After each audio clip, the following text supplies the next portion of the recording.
नमस्ते भाई, जय हिंद। कैसे हैं आप लोग? उम्मीद है मस्त हो गए और बेहतरीन तरीके से अपनी तैयारी में व्यस्त हो गए। आप सभी का स्वागत है एक और डेली डोज में, जहां आज हम एक इंपॉर्टेंट टॉपिक देखने वाले हैं। ये जो टॉपिक मैं डेली डोज में लेकर के आता हूं, ये ऐसे ही कोई टॉपिक उठा के नहीं लेके आता। मैं देखता हूं जो अपकमिंग एग्जाम है उसमें सबसे ज्यादा चांसेस किस टॉपिक को पूछे जाने की है, वो टॉपिक मैं लेकर के आता हूं। जैसे एनटीपीसी का एग्जाम आने वाला है, सीजीएल का एग्जाम आगे आएगा, उसके लिए ये टॉपिक मोस्ट इंपॉर्टेंट है।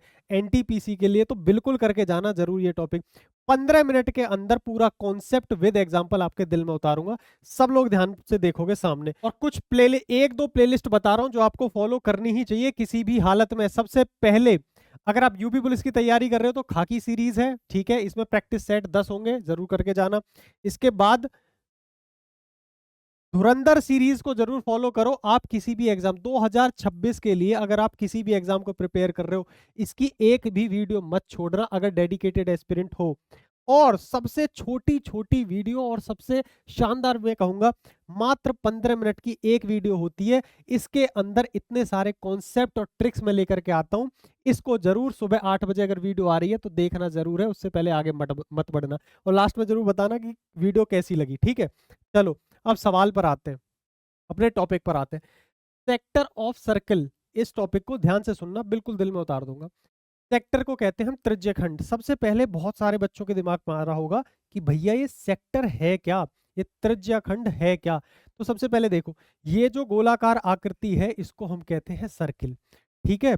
देखो, हालांकि गोलाकार कहना गलत है, वृत्ताकार कहेंगे। देखो ये अगर मैं इसका एक टुकड़ा, तुम पिज्जा खाते हो, पिज्जा में जो एक स्लाइस अलग निकाल लेते हो, उस स्लाइस ही को सेक्टर कहते हैं, उसी को आप त्रिज्याखंड कह सकते हो।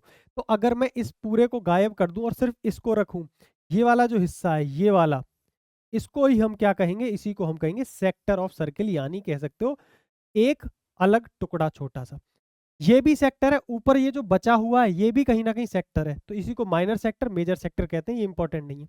अब इंपॉर्टेंट क्या है, ये जो सेक्टर है ये तो बनाएंगे दो रेडियस, ये भी रेडियस है, ये भी रेडियस है। इसको क्या कहते हैं, यहां से लेके यहां तक जो चीज है इसको क्या कहते हैं, इसको एल से डिनोट कर रहा हूं मैं, इसको कहते हैं लेंथ ऑफ आर्क, चाप की लंबाई, ठीक है। यहां से लेके यहां तक क्या हो गया, चाप की लंबाई हो गई, ठीक है भाई। ये रेडियस हो गया। अब एक चीज और, यहाँ पे सेंटर में कोई ना कोई एंगल बनेगा। क्यों बनेगा, जरूरी थोड़ी कि इतना ही बड़ा सेक्टर हो, सेक्टर तो इतना बड़ा भी हो सकता है, तो फिर और बड़ा एंगल। ये निर्धारित ही होता है कि कितने एंगल का सेक्टर है। तो यहां पर आपका ये बनेगा सेंट्रल एंगल। इस एंगल को आप क्या बोलोगे, सेंट्रल एंगल, ठीक है। ये बिल्कुल जरूरी ना है कि इनके नाम वाम याद रखो तुम, ठीक है। स्पेलिंग स्पेलिंग भी तेल लेने जाए, बस इतना याद रखना। सेंट्रल एंगल हो गया, ये सेक्टर ऑफ सर्किल हो गया, लेंथ ऑफ आर्क हो गया। अब मैं यहाँ पे एक चीज और बताता हूँ। कभी भी बच्चे लेंथ ऑफ आर्क और पेरीमीटर ऑफ सेक्टर में भी कंफ्यूज हो जाते हैं।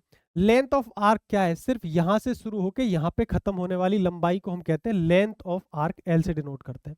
लेकिन कहीं भी पेरीमीटर ऑफ सेक्टर दिया हुआ है, यानी त्रिज्या खंड का परिमाप दिया हुआ है, तो उस परिमाप में याद रखना ये रेडियस भी काउंट किए जाएंगे।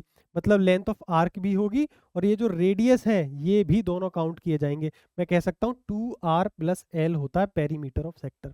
यहां तक कोई दिक्कत? अब दो तीन फॉर्मूले बता रहा हूं, ये तुम याद रखो। तो मैं एरिया ऑफ सेक्टर निकालने के लिए बोलेगा, त्रिज्या खंड का क्षेत्रफल। एरिया ऑफ सेक्टर कैसे निकलेगा भाई, तो आपको एरिया ऑफ सर्किल का फॉर्मूला तो याद होगा, पाई आर स्क्वायर। इसी में बस आपको एक काम कर देना है, थीटा वाई 360 की मल्टीप्लाई कर देनी है। ये थीटा क्या है, ये वही थीटा है, सेंट्रल एंगल, ये आपको दिया जाएगा। एरिया ऑफ सेक्टर ऐसे निकल जाएगा। कई बार एरिया ऑफ सेक्टर निकालने के लिए एक चीज देता है, वो लेंथ ऑफ आर्क दिया हो और रेडियस दिया हो, तब आप एरिया ऑफ सेक्टर को और आसानी से निकाल सकते हो। तब फॉर्मूला बन जाएगा 1/2 LR, यानी चाप की लंबाई और रेडियस दिया हो तो डायरेक्ट एरिया ऑफ सेक्टर ऐसे भी निकल जाएगा। सवाल बनता है एरिया ऑफ सेक्टर पे, निपटाते हैं अभी दो तीन एग्जांपल से। देखो, पहला सवाल तुम्हारे सामने ये रहा, area of sector of a circle is 88 centimetre square. Area दे रखा है सेक्टर का, सेंट्रल एंगल दे रखा है 45 डिग्री, रेडियस फाइंड करना है। अब तुम्हें एरिया पता है क्या होता है, पाई आर स्क्वायर में थीटा अपॉन 360 की गुणा कर दो, ये आ गया आपका 88। क्लियर है। थीटा की वैल्यू कितनी दे रखी है, 45, इसकी जगह आ गया 45, पाई की जगह आ गया 22/7। ठीक है, आर स्क्वायर आपको निकालना, आर की वैल्यू निकालनी है, बस सॉल्व कर लो। इससे इसको काटोगे कितना आ जाएगा भैया, तो आप कहोगे 8 बार कट जाएगा। ठीक है, अब 22 से इसको काटोगे कितनी बार कट जाएगा, बोले 4 बार कट जाएगा। तो आर बराबर, आर स्क्वायर बराबर कितना आ गया, 4 गुणा 8 गुणा 7, यही आया। तो मैं ऐसे लिख सकता हूँ, 4 गुणा 2 भी लिख सकता हूँ इसको। 4 आपका बाहर आ गया, आर बराबर आ गया 4 बाहर 14 अंदर, 4√14 B is the correct answer. Simple formula रखो, आंसर निकालो, फॉर्मूले का ध्यान रखना है, बस इतना काम करना है। एनटीपीसी सीबीटी 1 2025 का ही सवाल है। ठीक है, ताजा ताजा सवाल। अगला देखो, दूसरा क्वेश्चन, एरिया ऑफ सेक्टर दिया हुआ है, कितना है, अच्छा एरिया ऑफ सेक्टर निकालना है। डायमीटर दिया हुआ है 14, अगर 14 डायमीटर है तो रेडियस इसका आधा हो जाएगा 7। ठीक है, if the arc of sector makes an angle of 120 degree, central angle दे रखा है 120 डिग्री, क्या बताना, area of sector. Area of sector का फॉर्मूला क्या होता है भाई, थीटा बाई 360, जानबूझ के बार बार फॉर्मूले लिखता हूँ ताकि तुम्हारे दिमाग में छप जाए। पाई आर स्क्वायर, पाई की जगह 22/7, रेडियस आ गया 7 का स्क्वायर, थीटा बराबर दे रखा है 120, 1 सेकंड में आंसर, ये इससे कट गया 3 बार। ठीक है, 7 से 7 कट गया, 22 सत्ते 154/3, ये अपना आंसर। और इसको आप सॉल्व करोगे मिक्स फ्रैक्शन में तो कितना आएगा, 150, 153 और 154, D is the correct answer. ऐसे आंसर मारने हैं तुमको। सवाल नंबर 3 देखो, छोटी छोटी वीडियो से एक नंबर पक्का हो जाएगा, एक क्वेश्चन पक्का हो जाएगा। A sector of circle having radius 10 centimetre and has a central angle इतना। ठीक है, इतने रेडियन में दे रखा है। देखो कई बार आपको सेंट्रल एंगल डिग्री में देगा तो कई बार रेडियन में देगा, कंफ्यूज मत होगा। अगर रेडियन में है तो आपको एक और निंजा टेक्निक बताऊंगा आपको एरिया निकालने की। पहले बेसिक से करते हैं जो मैंने बता रखा है। एरिया ऑफ सेक्टर बताना। एरिया ऑफ सेक्टर क्या है, थीटा अपॉन 360, ठीक है, पाई आर स्क्वायर, क्या बताया, पाई आर स्क्वायर। ये आपको आंसर पाई में देना है तो पाई को ऐसे ही रहने दो, चेंज मत करना। रेडियस कितना है, 10 है, तो 10 का स्क्वायर कितना होता है, डायरेक्ट 100 की गुणा कर लो।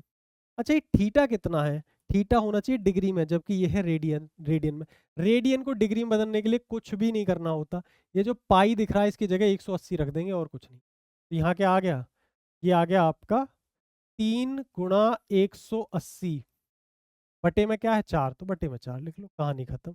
180 से कट गया 2 बार, ये कितना आ गया 3/8, 3/8 गुणा 100 करोगे 37.5 पाई आ जाएगा। ये अपना आंसर आ गया। एक तरीका तो ये है, लेकिन अगर डायरेक्ट रेडियन में दे रखा है अगर सेंट्रल एंगल, तो इसके लिए खुपचे में आओ, एक चीज और बताता हूँ। देखो भाई कैसे निकालना है, तो मैं बताता हूँ आपको। एरिया निकालने के लिए, एरिया ऑफ सेक्टर निकालने के लिए 1/2 जो भी एंगल दिया हुआ है उसमें आर स्क्वायर की गुणा कर देंगे, बस इतना सा कर दो।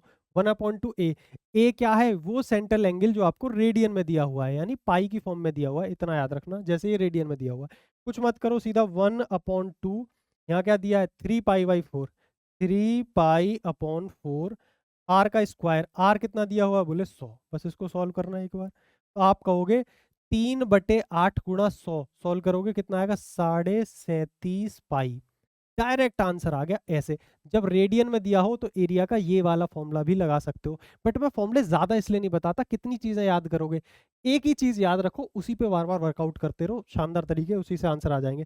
शॉर्ट करना है तो ऐसे कर सकते हो, लेकिन मैं हमेशा बोलता हूँ ज्यादा फॉर्मूले रटने के पीछे मत पड़ो, एग्जाम में फॉर्मूले भूलने के चांसेस ज्यादा होते हैं। फॉर्मूले कम याद करो, प्रैक्टिस ज्यादा करो, एक ही फॉर्मूले पे ज्यादा सवाल हो जाए, ऐसी चीजें याद रखो। The perimeter of a certain sector of a circle with radius 8 centimetre is 24। Perimeter दे रखा है 24 और रेडियस है 8, क्या पूछा है, एरिया ऑफ सेक्टर पूछा है। अब मैंने आपको पहले एक चीज बताई, ध्यान से सुन ले। मैंने आपको बोला था जब सेंट्रल एंगल ना दिया हो तो आपको एक चीज दी जाएगी, लेंथ ऑफ आर्क। ठीक है, उसके बेस पे मैंने क्या फॉर्मूला बताया, जब भी लेंथ ऑफ आर्क दी जाए 1/2 length of arc into radius, इसी पे बेस्ड ये सवाल है, इसको देखो एक बार।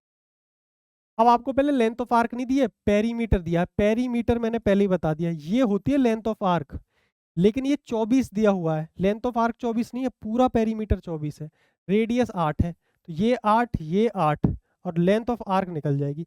इसकी वैल्यू कितनी है, L + 8 और 8 16 बराबर 24 है। तो ये कितनी आ गई, लेंथ ऑफ आर्क कितनी आ गई, 8 आ गई।